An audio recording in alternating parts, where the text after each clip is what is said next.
यानी वो जो अब बायकॉट की बातें सामने आ रही हैं, कुछ इस तरह की गुफ्तगू भी हो रही है कि शायद पाकिस्तान भी बायकॉट कर दे बांग्लादेश के बाद, तो इसमें कोई सदाकत नहीं है। नहीं, देखिए, पाकिस्तान क्रिकेट बोर्ड जो है वो तो वर्ल्ड कप खेलने जाएगा, लेकिन जिस तरह अभी आपने अपने इंट्रो में कहा कि chairman Pakistan cricket board Syed Mohsin Raza Naqvi ने कहा कि हम वो करेंगे जो हमारे हुकूमत हमको कहेगी, हम अपनी हुकूमत की ताबे, इंटरनेशनल क्रिकेट काउंसिल की ताबे नहीं है। और उन्होंने बिल्कुल दुरुस्त कहा, और इंटरनेशनल क्रिकेट काउंसिल भी कुछ नहीं कर सकेगा अगर हुकूमत पाकिस्तान ने मना कर दिया कि आपने इंटरनेशनली बांग्लादेश को दीवार से लगाने की कोशिश की है। और हम बांग्लादेश के साथ इस वक्त जो दामे दरमे सुख में खड़े हैं, और अफसोस के साथ ये कहना पड़ता है, ना ये बांग्लादेश की हार है, ना इंटरनेशनल क्रिकेट काउंसिल की जीत है। ये क्रिकेट के लिए एक स्याह और अफसोसनाक फैसला है जो इंटरनेशनल क्रिकेट काउंसिल ने किया। कि लेकिन ये बांग्लादेश को बाहर करके स्कॉटलैंड को शामिल करने का क्या मेरिट था? बिल्कुल ठीक कहा आपने, ये वो मेरिट था जो कि अपनी हटदर्मी दिखा रहा था भारत। देखिए, ये कहानी उस वक्त शुरू हुई जब मुस्तफिजुर रहमान को आईपीएल की टीम से आउट किया गया, और बांग्लादेश का बिल्कुल दुरुस्त मौके था, अगर आप हमारे एक खिलाड़ी को सिक्योरिटी नहीं दे सकते तो हमारी पूरी टीम को कैसे सिक्योरिटी देंगे। बिल्कुल दुरुस्त जगह पर बांग्लादेश खड़ा था, और बांग्लादेश ने बिल्कुल दुरुस्त कहा कि अगर आप पाकिस्तान के मैचेस श्रीलंका लेकर जा सकते हैं तो हमारे मैचेस क्यों नहीं लेकर जा सकते। काउंसिल को अच्छा मुजाहरा करना चाहिए था, लेकिन इंतहाई अफसोस के साथ ये कहना पड़ता है कि मुल्कों के जो ग्रुप था उसमें बांग्लादेश के खिलाफ चले गए। तो आज ये बांग्लादेश के साथ हुआ है, कल किसी और के साथ भी होगा, लेकिन पाकिस्तान हमेशा तारीख में जो है वो याद रखा जाएगा। उसने एक छोटे मुल्क के साथ, उसने एक ऐसे मुल्क के साथ जो टेस्ट स्टेटस रखता है, उसके साथ खड़े होकर दुनिया को पैगाम दिया है कि हम हक के साथ खड़े हैं। लेकिन चले, यहाँ पर भारतीय क्रिकेट बोर्ड ने हटदर्मी दिखा ली, इंटरनेशनल क्रिकेट काउंसिल ने हटदर्मी दिखा ली, लेकिन बॉल अभी पाकिस्तान के कोर्ट में है। अगर हुकूमत ने वक्त से मना कर दिया कि आप वर्ल्ड कप खेलने के लिए नहीं जाएंगे, तो इंटरनेशनल क्रिकेट काउंसिल की नाम नहाद दुकान जो पाकिस्तान इंडिया के मैच के ऊपर चलती है, पाकिस्तान इंडिया के मैच के ऊपर कमर्शियल मिलते हैं, पाकिस्तान इंडिया के मैच के ऊपर टीवी राइट्स बिकते हैं, अगर ये मैच ही नहीं होगा तो इंटरनेशनल क्रिकेट काउंसिल की दुकान जो है वो खाली हो जाएगी।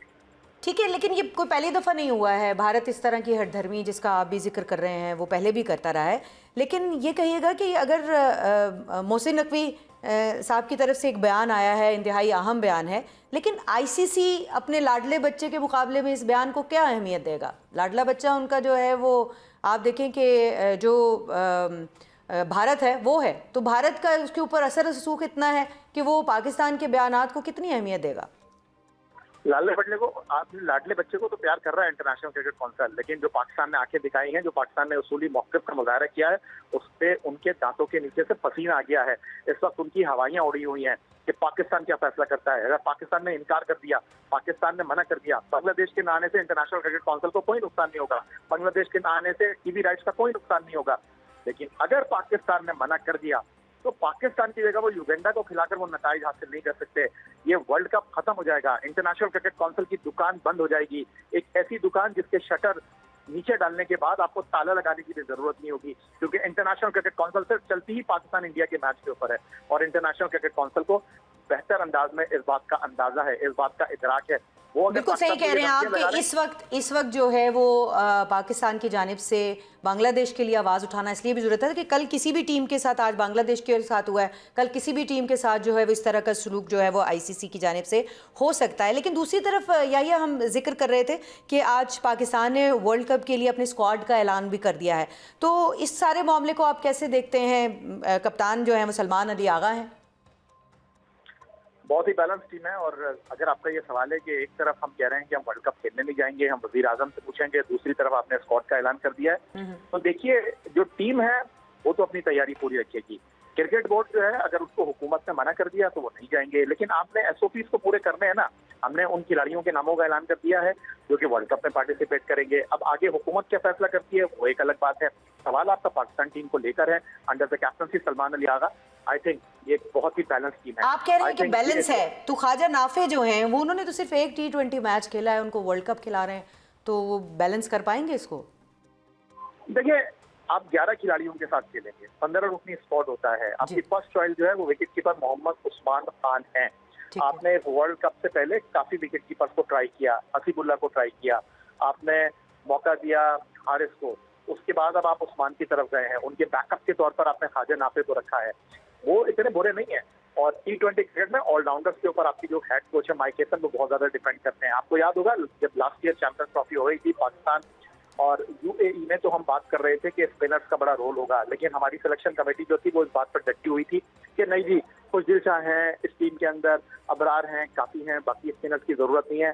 फिर हमने देखा कि हमारी टीम पहले राउंड से आगे नहीं बढ़ी। इस टीम में 5 स्पिनर हैं। इस टीम में हारिस रऊफ नहीं है, लेकिन ये बहुत ही मुतवाज़िन टीम में हसन नवाज भी नहीं है या जिनके बारे में कप्तान साहब ने कहा था कि वो नहीं होंगे तो मेरी कप्तानी पे सवाल होगा। देखिए, हसन नवाज को मौके दिए गए, लेकिन अब इस टीम में टू मच ऑलराउंडर हैं। और इस टीम के जो सबसे पॉजिटिव पॉइंट है नैयर, वो ये है कि इस टीम के अंदर अपनी ही मुकाबला चल रहा है। बाबर आजम का मुकाबला कप्तान सलमान अली आगा से है। स्पिनर में अबरार का मुकाबला उस्मान तारिक से है। फास्ट बॉलिंग में शाहीन शाफी भी हैं, सलमान हैं, उसके साथ नसीम शाह हैं। फिर अगर आप ऑलराउंडर्स की बात करते हैं, टू मच आपके पास ऑलराउंडर्स हैं, क्वालिटी। सलमान अली आगा की परफॉर्मेंस को कैसे देखते हैं? पिछले बहुत सारे मैचों में कोई खास सेटिस्फैक्ट्री परफॉर्मेंस उनकी नहीं थी, अप टू द मार्क नहीं थी।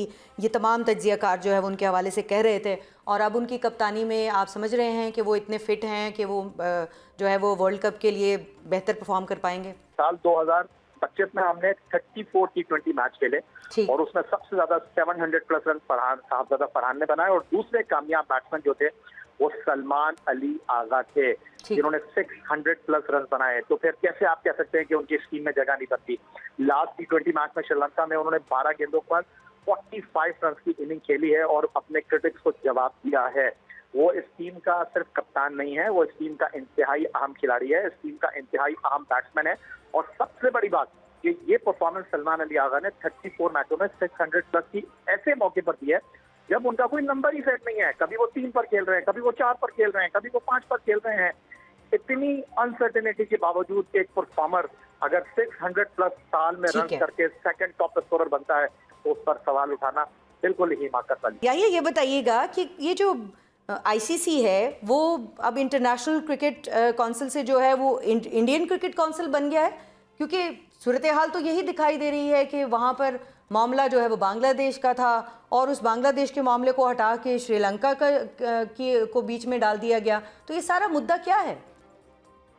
बिल्कुल ठीक है नैयर, ये सिर्फ आपकी राय नहीं है, ये उन तमाम लोगों की राय है जो कि खेल को फॉलो करते हैं, जो कि खेल को खेल के मैदान से देखने के ख्वाहिशमंद होते हैं। लेकिन अफसोस के साथ कहना पड़ता है कि चंद सालों से भारत को लगता है कि वो एशिया में राज करता है। भारत की ये खुशफहमी हमने पिछले साल जंग में दूर कर दी थी और अब क्रिकेट में वो इस सोच के साथ आगे बढ़ना चाहता है। इस खुशफहमी को हमने पिछले साल उस वक्त दूर किया जब चैंपियंस ट्रॉफी में उन्होंने पाकिस्तान आकर खेलने से मना किया।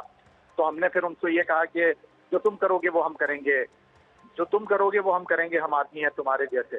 तो बिल्कुल पाकिस्तान ने वही किया और अब 3 साल के लिए तय हो गया कि भारत पाकिस्तान नहीं आता तो हम भी भारत जाकर नहीं खेलेंगे। और अब इस वर्ल्ड कप में पाकिस्तान अपने मैच जो है वो श्रीलंका में जाकर खेलेगा। इस वर्ल्ड कप में भारत के लिए आने वाले दिन बहुत मुश्किल होंगे, क्योंकि पाकिस्तान न सिर्फ अपने मैच श्रीलंका में खेलेगा, अगर पाकिस्तान सेमीफाइनल में पहुंचा तो भी पाकिस्तान श्रीलंका में खेलेगा। पाकिस्तान फाइनल में पहुंचा तो नरेंद्र मोदी क्रिकेट स्टेडियम में 8 तारीख को जो फाइनल खेला जाना है वो फिर श्रीलंका शिफ्ट हो जाएगा। तो ये एक और भारत को खिदमत का, हजीमत का सामना करना पड़ेगा।